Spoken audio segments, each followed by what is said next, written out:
Hello বন্ধুরা, কেমন আছেন সবাই? আশা করি সবাই ভালো আছেন। আজকের গল্প অবনীর ভাঙ্গা সংসার, লেখিকা তানিয়া অর্নিতা। পর্ব 11। উহু করে শব্দ করছে অবনী, কারণ ব্যথার জায়গাটা খুব বেশি জ্বালাপোড়া করছে। চোখ বন্ধ করে অবনীও অনুভব করছে পোড়া জায়গাটায় কিছুর স্পর্শ লাগছে, কিন্তু সেটা কি তা জানতে মুহূর্তে ভালো লাগছে না, কারণ তার চোখে একরাশ ঘুম ভার করেছে। তাছাড়া ব্যথার জন্য মাথাটা ধরেছে, যার কারণে চোখ খুলতে ইচ্ছে করছে না। তবু হালকা খোলার চেষ্টা করেও আবারও ঘুমিয়ে পড়ল। এদিকে অব্র অবনীর পেটের পোড়া অংশটুকুতে মলম লাগিয়ে দিচ্ছে। মলমের স্পর্শে অবনী বারবার নড়ে উঠেছে, যার জন্য অব্রের সমস্যা হচ্ছে লাগাতে। কোনোভাবে মলমটা লাগিয়ে দিয়ে অব্র হ্যান্ড ওয়াশ করে বিছানায় বসল। এ মুহূর্তে তার ঘুম আসছে না। সে দু হাতের উপর ভর দিয়ে মেঝেতে তাকিয়ে রইল। একটু পর গঙ্গানির শব্দে সে পাশ ফিরে তাকালো। অবনী গুটিসুটি মেরে হু হু করে শব্দ করছে। অব্র কিছুটা বিরক্ত হয়ে অবনীর কপালে হাত রাখতে বুঝতে পারল জ্বর আছে। অব্র এখন কি করবে বুঝে উঠতে পারছে না, তাই উঠে গিয়ে একটা জ্বরের ওষুধ ও ব্যথার ওষুধ নিল। পানি নিয়ে অবনীর কাছে গিয়ে বসলো। অবনীকে ডাকতে থাকে, কিন্তু কোনো রেসপন্স করে না, শুধু হু হু শব্দ করছে। এবার অব্র একটানে ওকে শোয়া থেকে তুলে বসালো। ওষুধ খাওয়াতে যাবে, পরক্ষণে চিন্তা করলো খালি পেটে খাওয়ালে ইনফেকশন হতে পারে। তাই কিচেনে গিয়ে কিছু শুকনো খাবার এনে অবনী খাওয়াতে গেলে সে খাবে না বলে বায়না ধরে। তার সাথে এলোমেলো কথা বলতে থাকে। অবনী খেয়ে নাও, নাহলে কিন্তু আবারও বকা দেব। না, খাবো না। আপনি আমায় মারলেন কেন?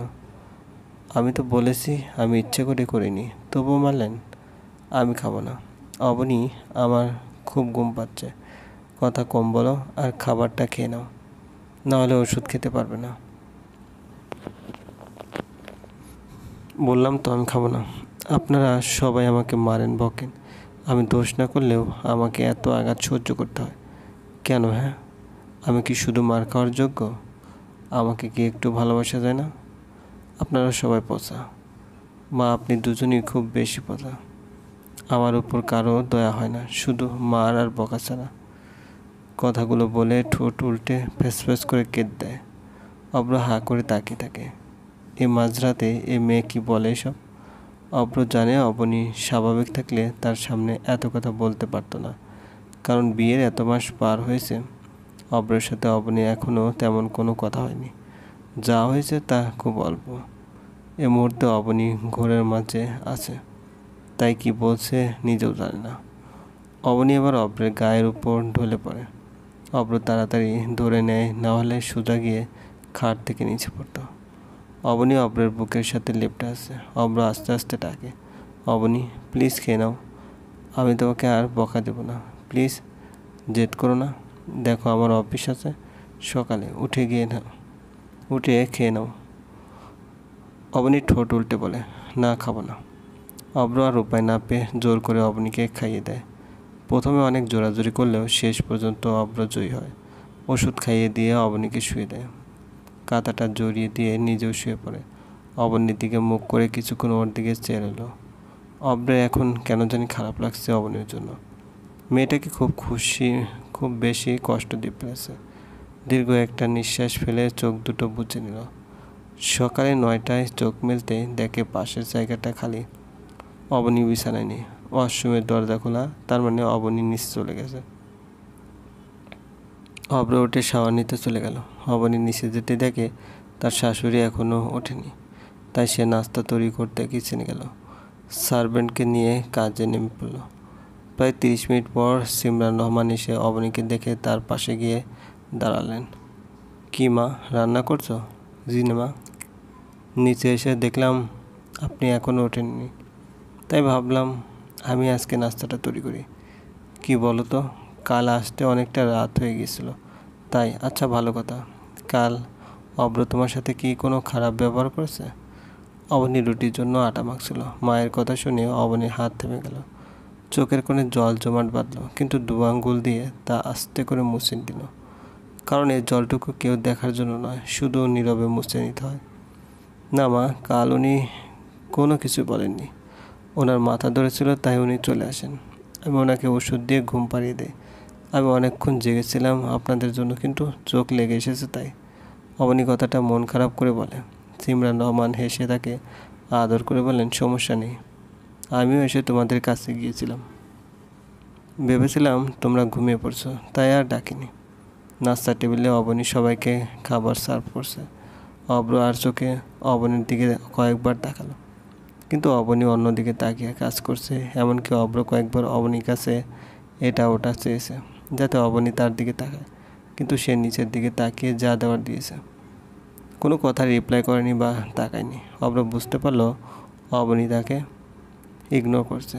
এটা স্বাভাবিক, কারণ কাল রাতে অব্র হয়তো একটু বেশি বাড়াবাড়ি করেছে। যাই হোক, ওকে সরি বলতে হবে। এভাবে বেশ কিছুদিন চলে যায়। অব্র বিকেলের দিকে একটা মিটিংয়ে যায়। মিটিং শেষ করে অফিস ব্যাক করতে হঠাৎ একটা শপিং মলের সামনে সে গাড়ি থামায়। শপিং মলের সামনেও অবনী আর একটা ছেলে দাঁড়িয়ে আছে। মনে হচ্ছে তারা কোনো বিষয় নিয়ে কথা বলছে, কিন্তু অবনীর মধ্যে এক প্রকার রাগ দেখা যাচ্ছে। অব্র একবার নামতে চেয়েছিল, নামতে গিয়েও নামলো না। অবনী শরবত নিয়ে রুমের দিকে যাচ্ছে। রুমের সামনে এসে দেখে অব্র কারোর সাথে কথা বলছে। অবনী রুমে ঢুকতে গিয়ে পা স্থির রাখলো, কারণ এই মুহূর্তে অব্রকে অনেক জোশ লাগছে। অবনী আর একটু আড়ালে গিয়ে অব্রকে একটানে ছেড়ে এলো। কতদিন পর এমন হাস্যকর মুখটা দেখছে অবনী। সেদিন রাতের পর থেকে অবনী আর অব্রের সাথে কথা বলেনি, তার চোকাচোকিও হয়নি, কিন্তু সেটা সবার সামনে। আড়ালে কিন্তু ঠিকই অবনী অব্রকে রোজ দেখতো। রাতে যখন অব্র শুয়ে পড়তো, অবনী উঠে তার দিকে এক ধ্যানে চেয়ে রইত। এই মুখটার দিকে তাকালেও একটা শান্তি অনুভব করে সে। অব্রের ঠোঁট জোড়া আর চোখ দুটো এক কথায় অসাধারণ। অবনীর অনেকবার ইচ্ছে হয়েছে ওই লাল ঠোঁটটা একবার ছুঁয়ে দিতে, কিন্তু সাহসে কুলায়নি। অবনী কেন জানি অব্রের ঠোঁট দুটোর উপর এক প্রকার দুর্বলতা কাজ করে। সেটা দেখলেই দমে থাকা কঠিন হয়ে পড়ে। অব্র ফোনে হেসে হেসে কথা বলছে, আর অবনী একটানা আড়াল থেকে সেদিকে চেয়ে রয়েছে। অব্র ফোনে কথা বলতে বলতে হঠাৎ সামনে থাকা ড্রেসিং টেবিলের দিকে চোখ যায়। সেখানে দেখে যে অবনী বাইরে দাঁড়িয়ে আছে। অব্র হাতে থাকা ফোনটা রেখে দিয়ে দরজার কাছে গেল। অবনীও তখন ওর দিকে চেয়ে আছে। অব্র ওর সামনে দাঁড়িয়ে ওর হাত দিয়ে চুটকি বাজিয়ে অবনীর ধ্যান ভাঙালো। অবনী স্বাভাবিক হয়ে রুমে ঢুকে গ্লাসটা টেবিলে রেখে বের হতে যাবে, তার আগে অব্র বলল, দাঁড়াও, তোমার সাথে আমার কিছু কথা আছে। অব্রর কথায় অবনী দাঁড়িয়ে গেল। অবনী অব্রর উল্টো দিক দিয়ে ছিল। অব্র অবনীর সামনে গিয়ে দাঁড়ালো। বিকেলে কোথায় গিয়েছিলে? অব্রের কথায় অবনী অবাক হলো, কারণ বিকেলেও বেরিয়েছে, কিন্তু সেটা তো কেউ জানে না। অব্র জানলো কী করে?